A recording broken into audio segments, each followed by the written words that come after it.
चुनाव आयोग ने बिहार के बाद अब देश के 12 राज्यों और केंद्र शासित प्रदेशों में वोटर लिस्ट को अपडेट करने की प्रक्रिया शुरू कर दी है। इस अभियान को SIR कहा जा रहा है।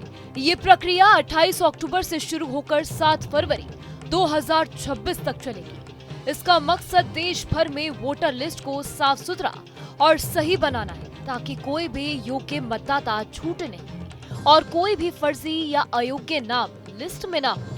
SIR की शुरुआत सबसे पहले बिहार में हुई थी, जहां इस प्रक्रिया के दौरान लगभग 65 लाख नाम वोटर लिस्ट से हटाए गए। इसमें से ज्यादातर मृत, पलायन कर चुके या दोहरे वोटर वाले मामले थे। बिहार में ये प्रक्रिया काफी सफल मानी गई और अब उसी मॉडल को देश के बाकी राज्यों में लागू किया जा रहा है। इस बार चुनाव आयोग ने अंडमान निकोबार, लक्षद्वीप, छत्तीसगढ़, गोवा, गुजरात, केरल, मध्य प्रदेश, पांडिचेरी, राजस्थान, तमिलनाडु, यूपी और पश्चिम बंगाल जैसे राज्यों को शामिल किया है।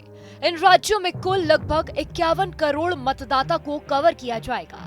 हालांकि कुछ राज्यों में इस प्रक्रिया को लेकर जबरदस्त विरोध देखने को मिल रहा है।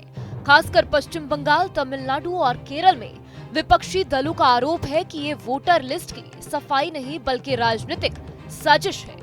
तमिलनाडु के मुख्यमंत्री M.K. स्टालिन ने SIR को साजिश का जाल बताया है। वहीं पश्चिम बंगाल में ममता बनर्जी की पार्टी TMC ने 2 नवंबर को कोलकाता में इस प्रक्रिया के विरोध में बड़ी रैली का ऐलान किया है। ममता सरकार ने तो SIR शुरू होने से पहले 10 जिलों के DM और 64 IAS अधिकारियों का तबादला कर दिया। ममता बनर्जी का कहना है कि ये प्रक्रिया NCR का दूसरा रूप है, जबकि बीजेपी का कहना है कि अगर SIR ठीक से हुआ तो बंगाल में 1 करोड़ से ज्यादा फर्जी वोटर हट जाएंगे।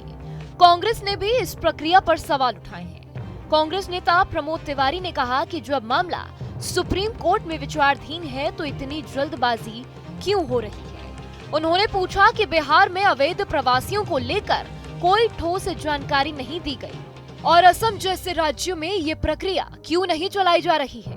वहीं राहुल गांधी ने भी चुनाव आयोग पर सत्ता पक्ष से मिलीभगत का आरोप लगाया है और कहा कि वोटर लिस्ट में गड़बड़ियों के जरिए चुनाव परिणामों को प्रभावित किया जा सकता है। मुख्य चुनाव आयुक्त ज्ञानेश कुमार ने प्रेस कॉन्फ्रेंस में बताया कि हर बूथ लेवल ऑफिसर को करीब 1000 मतदाताओं की जिम्मेदारी दी जाएगी और इस बार वोटर लिस्ट को पूरी तरीके से डिजिटल और त्रुटि मुक्त बनाने का लक्ष्य रखा गया है। उन्होंने कहा कि 4 नवंबर से मतदाताओं के फॉर्म भरने की प्रक्रिया शुरू होगी। 9 दिसंबर को ड्राफ्ट लिस्ट जारी की जाएगी और 7 फरवरी 2026 को फाइनल वोटर लिस्ट प्रकाशित की जाएगी। आयोग का कहना है कि यह अभियान देश भर में पारदर्शी और सटीक चुनावी व्यवस्था की दिशा में बड़ा कदम है। जहां भक्ति है हर शब्द में, कथाओं में छुपे हैं दिव्य रहस्य और ज्योतिष देता है जीवन को दिशा। धर्म से जुड़ी हर बातों को जानने के लिए हमारे चैनल स्तुति को सब्सक्राइब करें। चैनल पर जाने के लिए इस लिंक पर क्लिक करें।